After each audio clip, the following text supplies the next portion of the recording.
I was 14 years old inside of a bowling alley, burglarizing an arcade game. And upon exiting the building, a security guard grabbed my arm, so I ran. I ran down the street and I jumped on top of a fence. And when I got to the top, the weight of 3,000 quarters in my book bag pulled me back down to the ground. So when I came to, the security guard was standing over top of me and he said, "Next time, you little punk, steal something you can carry." I was taken to juvenile hall. And when I was released into the custody of my mother, the first words my uncle said was, "How'd you get caught?" I said, "Man, the book bag was too heavy." He said, "Man, you weren't supposed to take all the quarters." I said, "Man, they were small. What am I supposed to do?" And 10 minutes later, he took me to burglarize another arcade game. We needed gas money to get home. That was my life. I grew up in Oakland, California, with my mother and members of my immediate family addicted to crack cocaine. My environment consisted of living with family, friends, and homeless shelters. Oftentimes, dinner was served in bread lines and soup kitchens.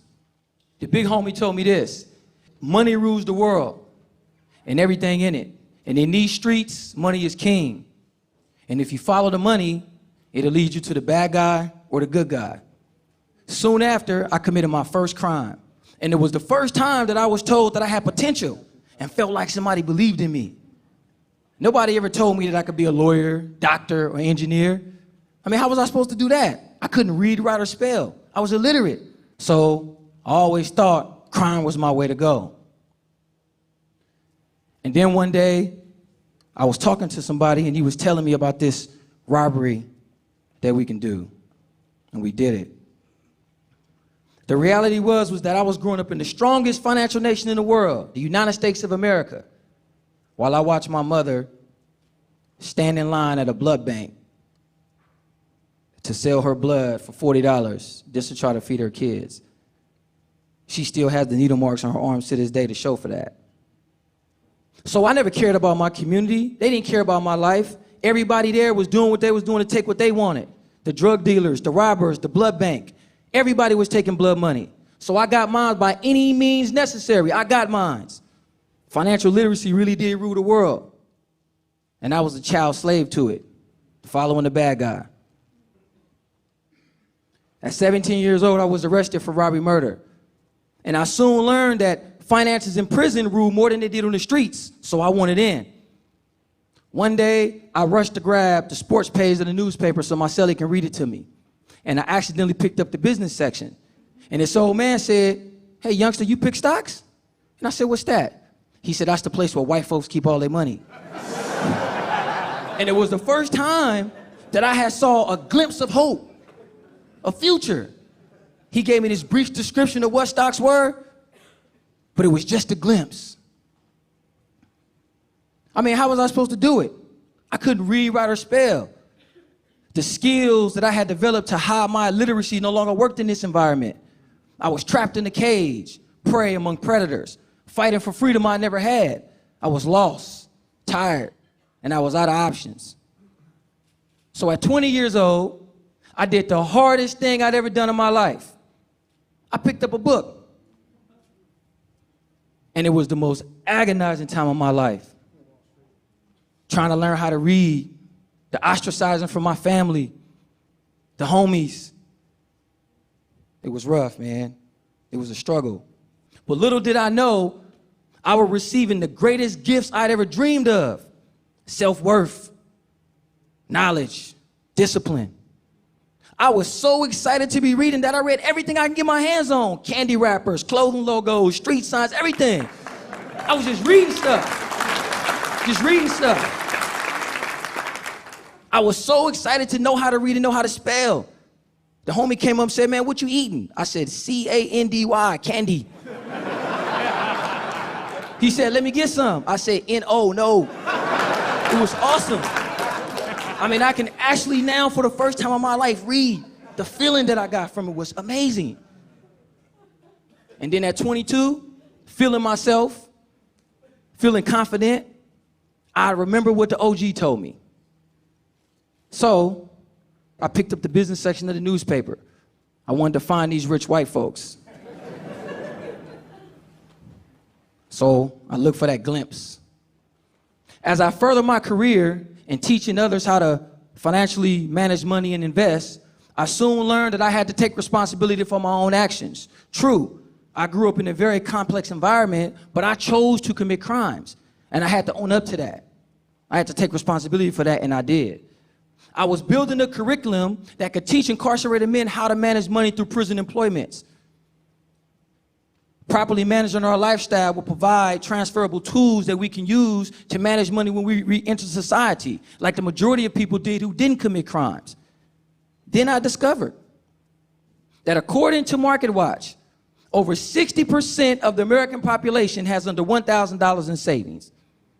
Sports Illustrated said that over 60% of NBA players and NFL players go broke. 40% of marital problems derive from financial issues.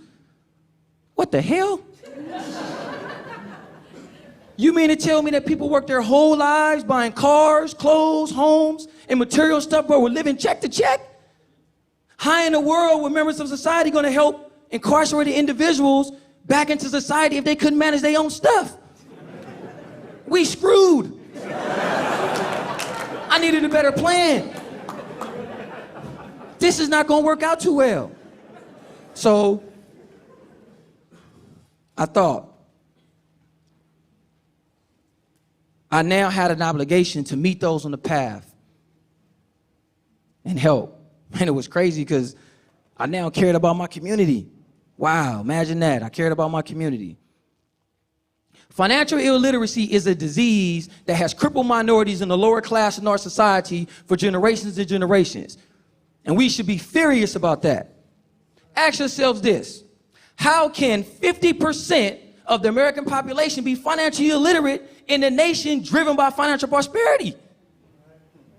Our access to justice, our social status, living conditions, transportation, and food are all dependent on money that most people can't manage. It's crazy. It's an epidemic and a bigger danger to public safety than any other issue. According to the California Department of Corrections, over 70% of those incarcerated have committed or have been charged with money-related crimes, robberies, burglaries, fraud, larceny, extortion. And the list goes on. Check this out.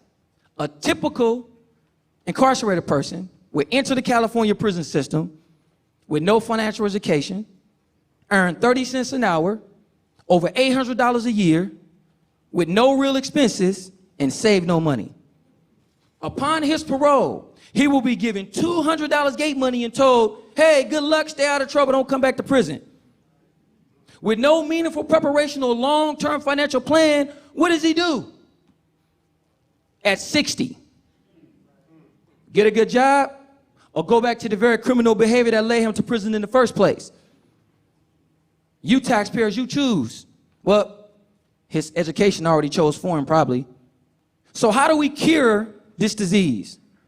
I co-founded a program that we call Financial Empowerment Emotional Literacy. We call it FEEL. And it teaches how do you separate your emotional decisions from your financial decisions. And the 4 timeless rules to personal finance. The proper way to save, control your cost of living, borrow money effectively, and diversify your finances by allowing your money to work for you instead of you working for it. Incarcerated people need these life skills before we re-enter society. You can't have full rehabilitation without these life skills. This idea that only professionals can invest and manage money is absolutely ridiculous. And whoever told you that is lying.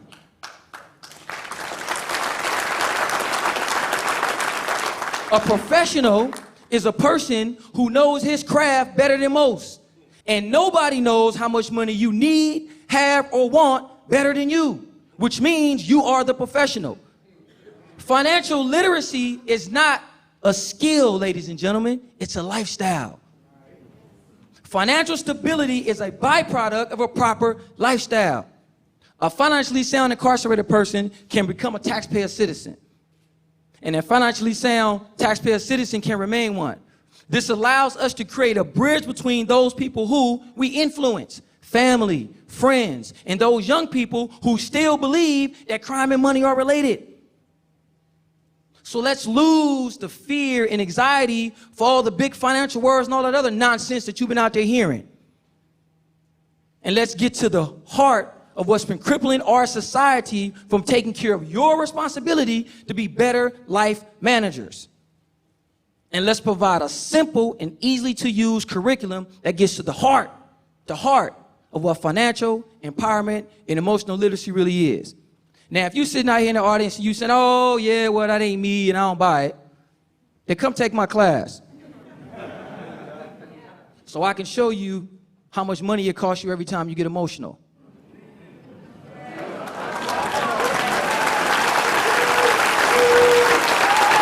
Thank you, guys. Thank you.